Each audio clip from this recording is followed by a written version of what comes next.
Hello. Here are your Desperate house sitters. very desperate. We're extremely desperate. We are totally desperate. We're the most desperate we've ever been. Exhausted, tired, sad, desperate. So Emotional. emotional, yeah, totally. We are still in Thailand. You can see behind us, we are in a house sit directly by the coast. Behind that you see the ocean, if you see it. There's a street crossing, so you might see some cars. Yeah, not quite sure if you can actually see the ocean here because it's quite hazy today. It's hazy, yeah. It's very often hazy these days, isn't it? It is, and we're trying to look really kind of, fresh for the camera, but actually we're dripping. That's why I have my glasses on, because I have really dark earrings under my eyes, so I try to hide them. We are since 5 weeks in Thailand in the hottest time of the year. That's why the owner got away. And actually, according to the locals, it's the hottest time that it's been here for years. Yeah, so that's why we have a towel here. So if we are dripping, this is because we are sweating. So that's not why we're desperate, though. No, that's not a problem. We can cope with the heat, can we? Yeah. In Australia, no problem. Bali, no problem. But I mean, it is. We've been going. Actually, it's got much hotter actually, and so now we can't do this. But when we were first here, we were doing what I termed sauna walks. Yeah, no, steam sauna. Sorry, I have to correct that. It's Steam sauna walks, where we walk down the beach and with the poor dog, yeah, who really dogs too. Yeah, so who really want to go for a walk, but it's a steam sauna for them as well. We have to take the towels again with us because. It's you're sweating more than you are when you're in a sauna. Yeah. So our metabolism is activated.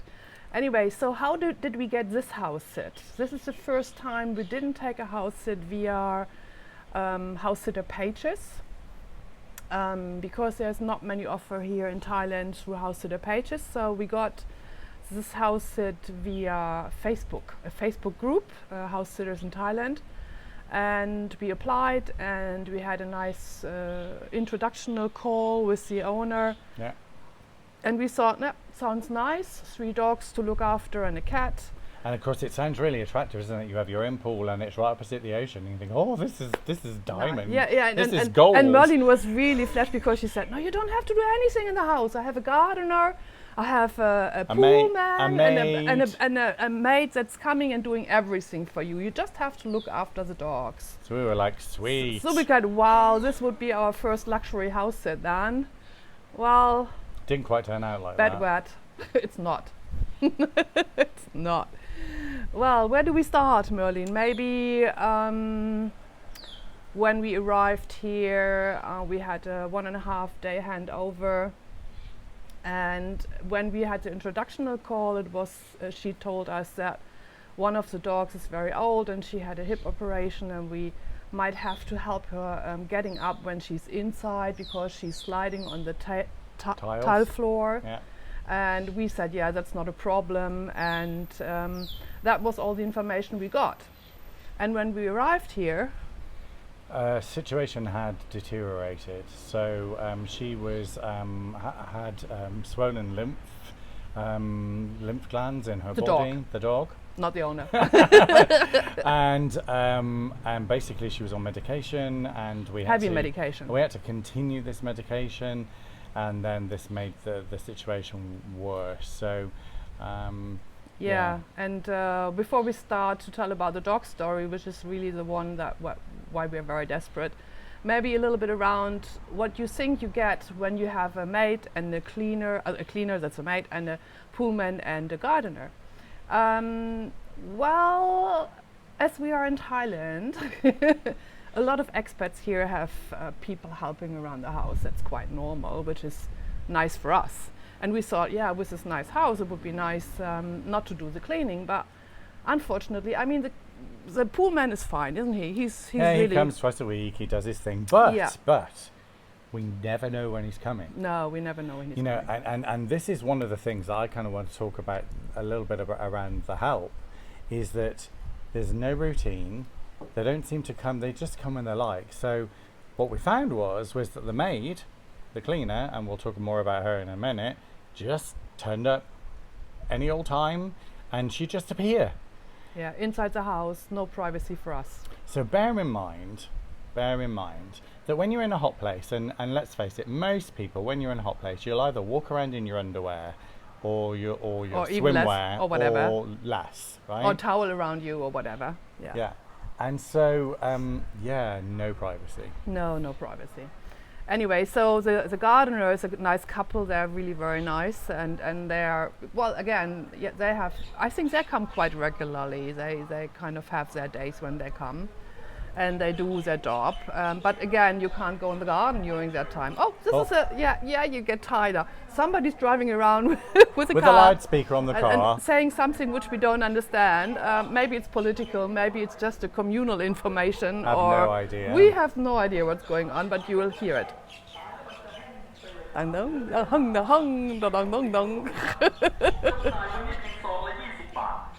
Oh, it has something with music. Okay. Oh, it seems like somebody's having a new music bar or so. We don't speak Thai, but we have Google Translator helping us. Thank God. So coming to the maid situation, so she popped in, but she didn't only pop in and do the cleaning, which she didn't, if you think that cleaning, swiping from one end to the other is cleaning. But anyway, so she came in showing us her surgery on her tummy, lifting her t-shirt, a big scarf, yeah. And presenting us the bill of her surgery, and probably thinking that we are going to pay that. I don't know what she was having in her mind. So she's on this second time that she has cancer, and she's on her second lot of chemotherapy, and she really kind of wanted us to, not that we don't have compassion for people who are going through cancer, so I don't want to give the wrong message here, but you know, the way that she was presenting it, and so she was turning up to come and do stuff, but she was kind of, I'm so ill. Yeah, and so she didn't do stuff. So in the end, we just said, look, if you're really that ill, just go home and just don't bother. Yeah, we felt better without her, but then finally she ended up in hospital again and again, and then the owner said us, the gardener's wife will jump in, and we asked her, and she was a young lady with a little boy, I think 5 years old. She's so amazing. She's a really cleaner, and she does her job, and she's done in 3 hours, and she doesn't have to come every day. And so we ended up paying her separately to come to do that. So this is the situation about the staff that you might have around the house sit or not. So don't count on it, even they say it is, but it may end up in a different way. Yeah, I mean, it was quite nice the first day or so, because I had done some washing, and then she ended up ironing all of our stuff, and we were like, oh, well, wow, that's really nice. this is a bit that's different. How it happened only once anyway. But it only happened at the beginning, and in the end, it actually isn't worth it, because she was coming in every day. And one of the things that's really interesting about being in a place, and I'm quite sure quite a few situations where expats live in a country, particularly when there's a complex language like Thai, and there's very much this need to maintain face here. Yeah. So they have to do that, and what's really interesting is that obviously the maid, she knows all of the plumbers and the air conditioning. Yeah, you know why? Because they're all relatives. Because they're all relatives. So basically, the owner here, she obviously keeps her kind of around, not because she's a particularly good cleaner, but because she knows everybody and can fix a problem instantaneously. And actually, it did happen instantaneously. Twice for us. So we had a problem where I just put the key in the lock, just normally, and it just broke in the lock. And we're like, oh my God. Now in Europe, it would cost like £125 call out, for example, in the UK, and it would then be maybe another 50-60 pounds for a replacement lock. And so we're like, oh, what the hell are we going to do? So anyway, call the maid. The maid comes.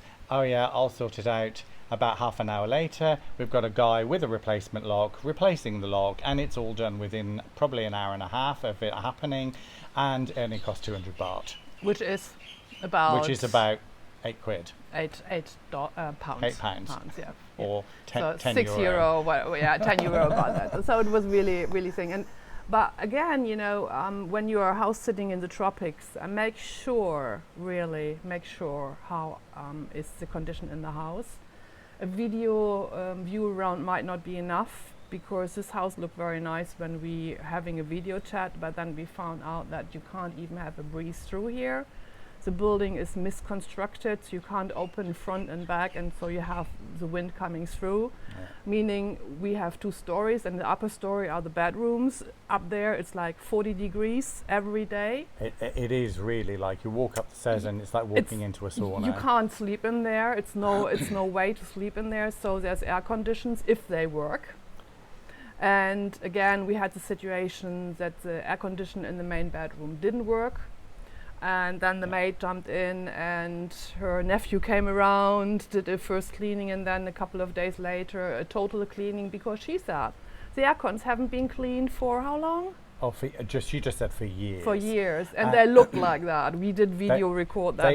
They were black. My and God. Can you imagine breathing whatever that's pumping out in as well? So it wasn't very healthy. Anyway, after about 3 weeks, we had then finally working air conditions everywhere with cooling down, which we really need in this climate when we work in the afternoons, because we are, as you know, maybe from former videos, we are not retired.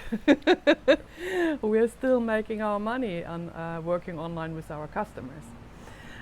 But why are we desperate, Merlin? This is not things we can't handle. This is just, to give you advice what can happen in the tropics. Even if it sounds nice, it might not be nice.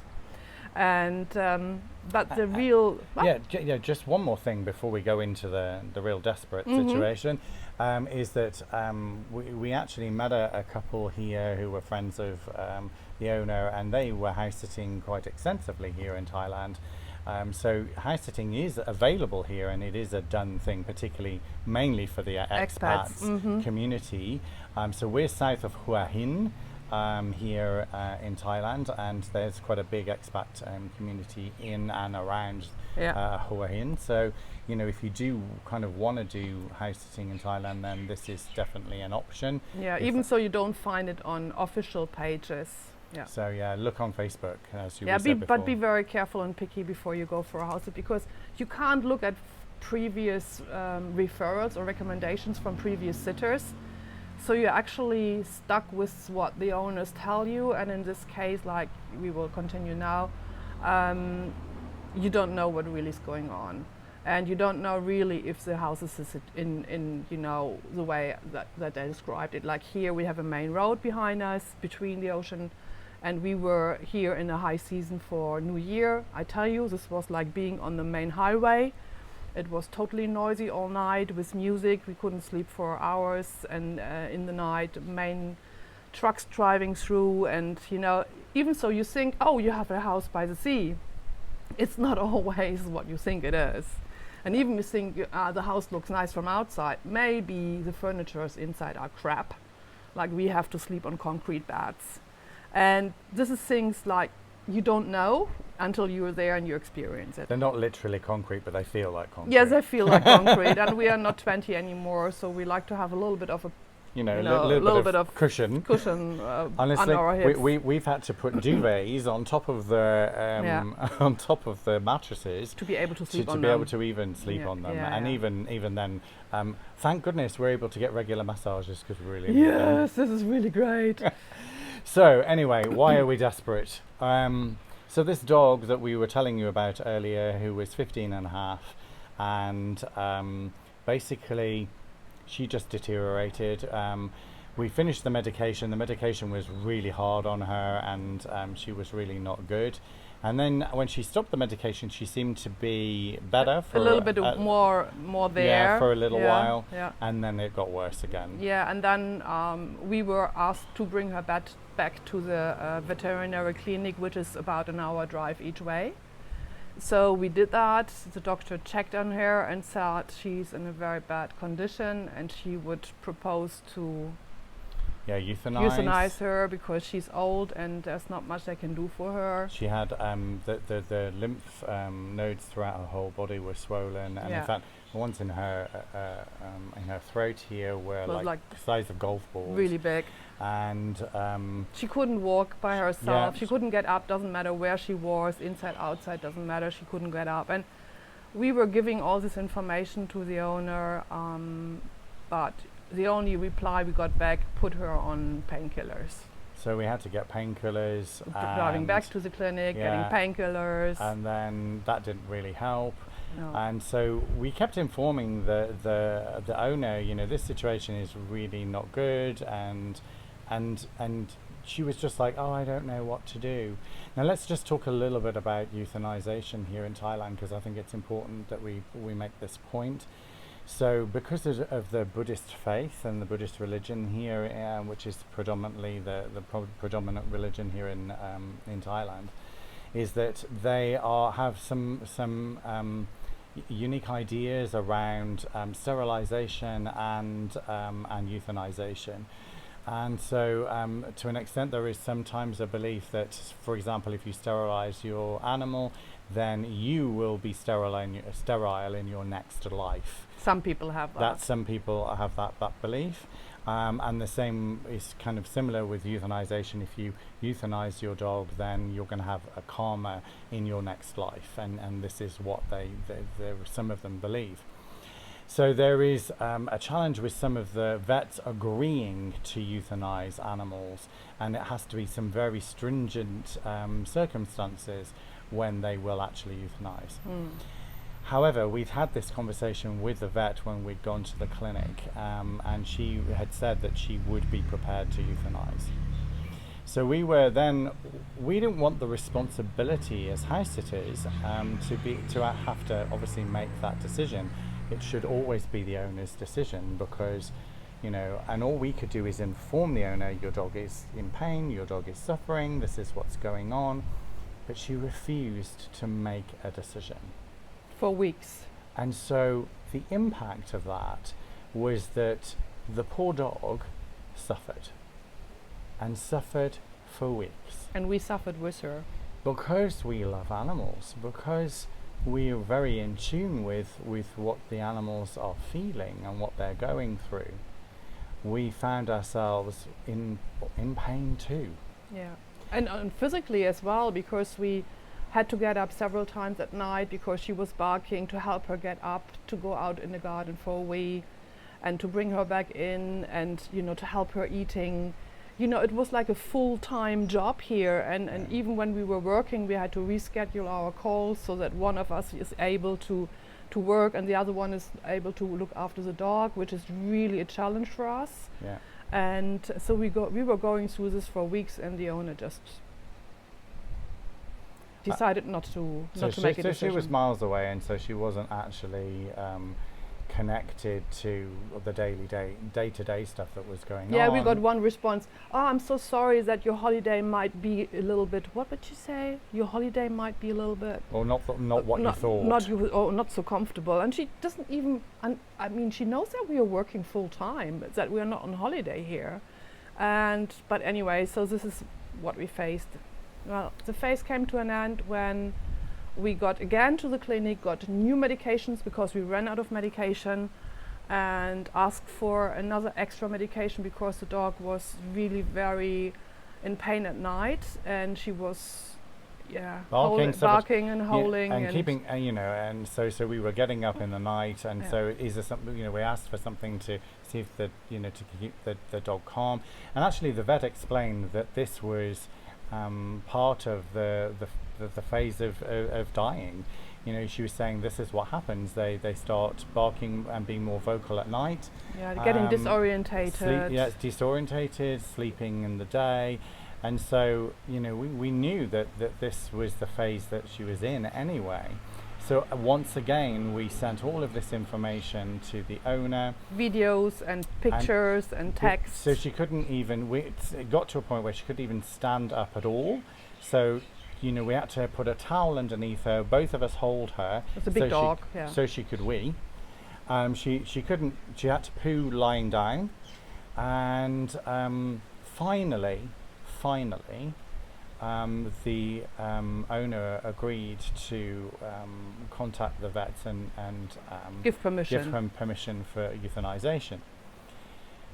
However, but it was too late. It was too late, because we ended up being the same night that she agreed to this. We were up all night with this poor dog who was in absolute agony. And she was howling and barking all night. In the dying process. Continually. In the dying process. You could see that she was fighting to let go. We video called the owner and said, you need to say goodbye to your dog. We've really felt like she was going to pass over in the night. But she managed to survive through the night, and so then we had to put her in the car and drive her the hour to the vet, to then go through the euthanization process. And in fact, she was so close to death that the vet didn't even need the whole medication to euthanize her. Yeah, and we couldn't leave her there, so we had to bring her back home. And happily, the former house sitters who live here now were helping us. They were already digging the grave, and we buried her together. But we were kind of, after having days of not sleeping, feeling the pain of the dog, and we were kind of really, this is not what you want to experience as a house sitter if owners are not able to make any decisions. Yeah. And so we just warn you, this is just really a very serious warning. If you take over a house sit with an old dog, be prepared that you might run into a situation like that. Not every person is that like we experience now, obviously, but if you're in a country where euthanization is a bit of a problem, then you might run into a situation that you have to go the whole way through like we did. And I tell you, this will spoil your staying in the country, because you experience things that you don't want to experience. Yeah, I think obviously when you're looking after other people's animals, there's always going to be a risk that something might happen. You know, I mean, if an animal could get hit by a car or something like that, there's always something that might happen, and so there's always this risk of a tragedy happening under your watch. Yeah. And I think it's really important that people think we get this all the time. People think house sitting is easy.